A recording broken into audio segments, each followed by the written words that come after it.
नमस्कार। इस टाइम देश में आईटीआर भरने का समय है। आज हमारे साथ हैं गिरी एसोसिएट्स के मैनेजिंग डायरेक्टर और प्रसिद्ध एडवोकेट श्री पदम गिरी जी।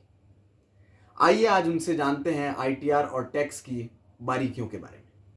सर, मेरा पहला सवाल आपसे ये है कि ये आईटीआर होती क्या है और इसे भरने के फायदे क्या हैं? सबसे पहले तो आपका बहुत धन्यवाद करता हूं कि आपने इतने महत्वपूर्ण विषय को आम लोगों तक पहुंचाने के लिए इतनी मेहनत की है, हमारे पास आए हैं। इसके लिए पुनः आपका मैं धन्यवाद करता हूं। देखिए, आईटीआर का मतलब है इनकम टैक्स रिटर्न।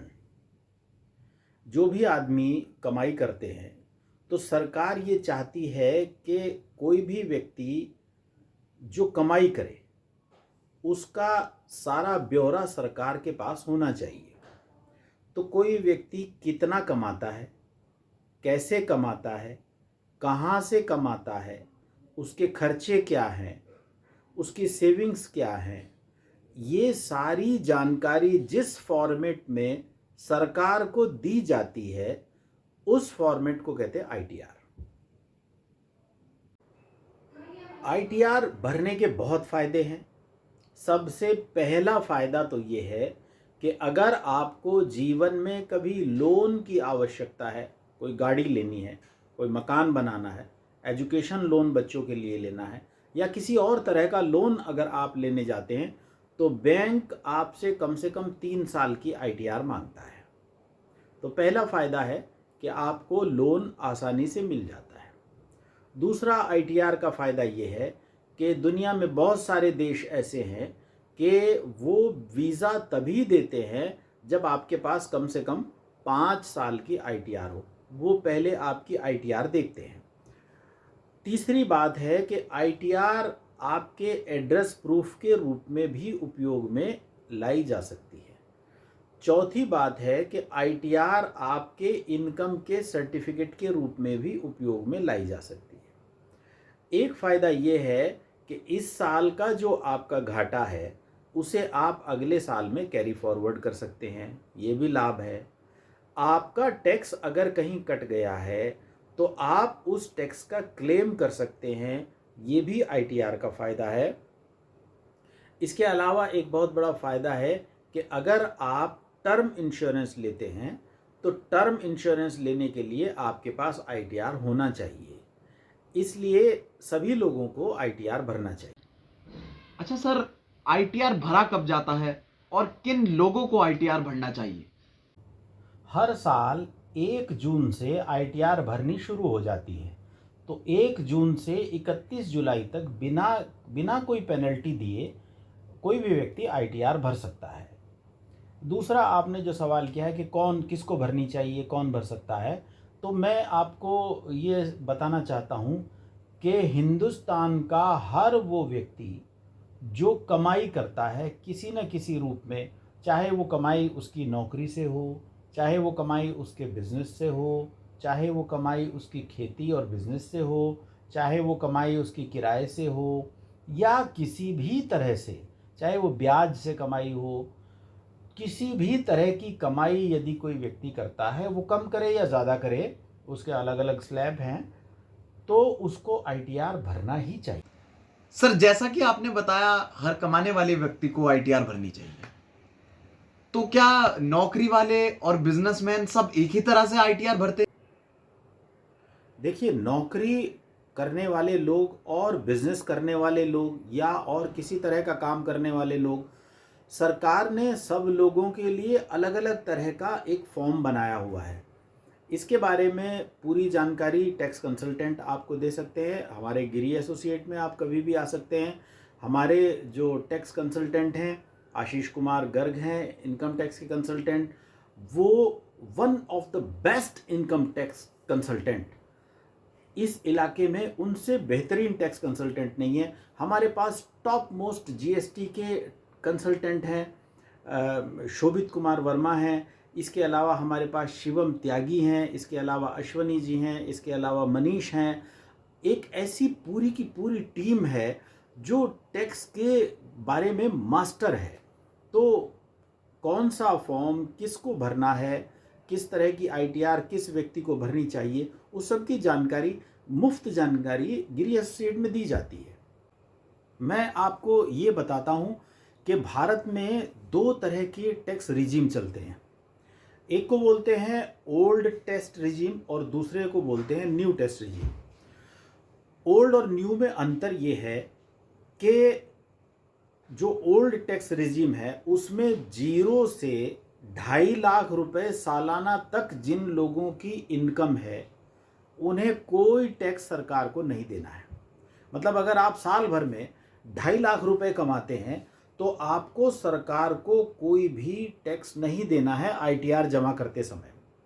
लेकिन 2.5 लाख से फिर आप जब आगे बढ़ते हैं 2.5 लाख से 5 लाख तक, यानी 2.5 लाख 1 रुपए से 5 लाख तक अगर आप अपनी इनकम दिखाते हैं तो आपको टैक्स देना पड़ता है। ये पुरानी स्कीम की मैं बात कर रहा हूँ, 10%। और 5 लाख 1 रुपए से लेकर और फिर 10 लाख रुपए तक अगर आपकी सालाना इनकम है तो फिर आपको टैक्स देना पड़ता है सरकार को 20%। और 10 लाख 1 रुपए से अधिक अगर आपकी आय है साल भर में तो फिर आप टैक्स दायरे में आ जाते हैं 30% के। माने आप इसको बहुत छोटे रूप में अगर समझेंगे तो 100 रुपये आपने कमाए तो 30 रुपये सरकार को देंगे, उस कंडीशन में जब आपकी आय 10 लाख 1 रुपए से अधिक सालाना होगी। तो इसमें छूट भी होती हैं, अलग अलग छूट हैं।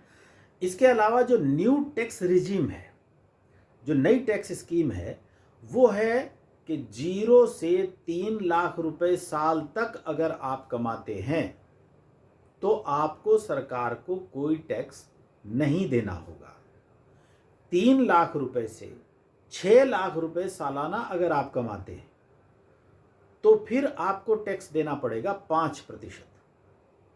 अगर 6 लाख 1 रुपए से 9 लाख रुपए तक आप सालाना कमाते हैं तो टैक्स देना पड़ेगा 10%।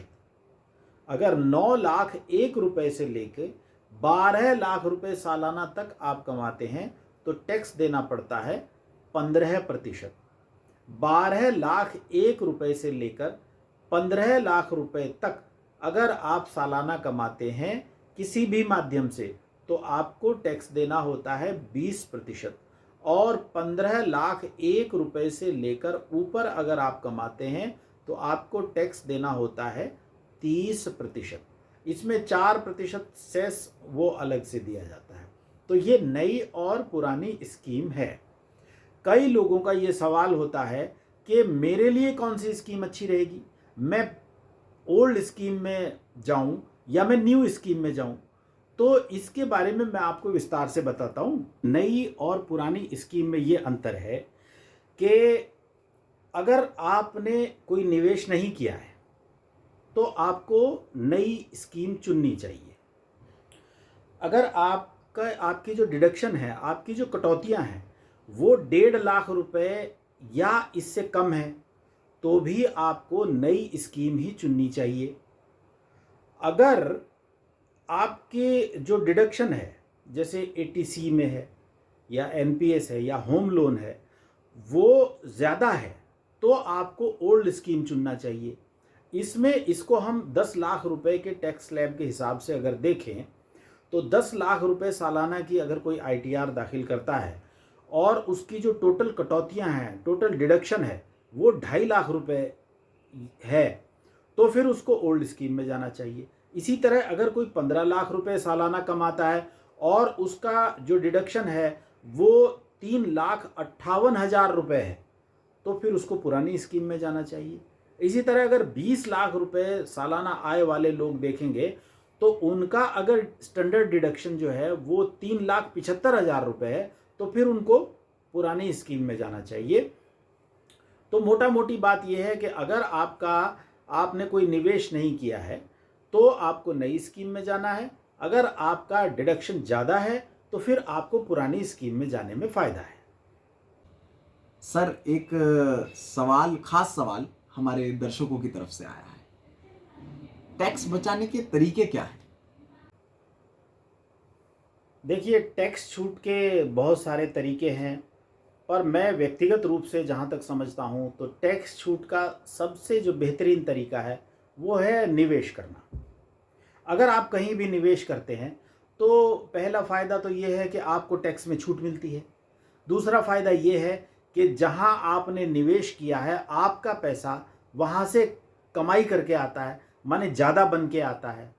तो इसलिए निवेश कीजिए, निवेश करने में आपको टैक्स में निश्चित ही छूट मिलेगी। और अधिक जानकारी के लिए आप हमारे ऑफिस गिरी एसोसिएट रुड़की में संपर्क कर सकते हैं। हमारा जो कंसल्टेंट का फ़ोन नंबर है वो आपको वीडियो के नीचे दिख ही रहा है, आप कभी भी कंसल्ट कर सकते हैं।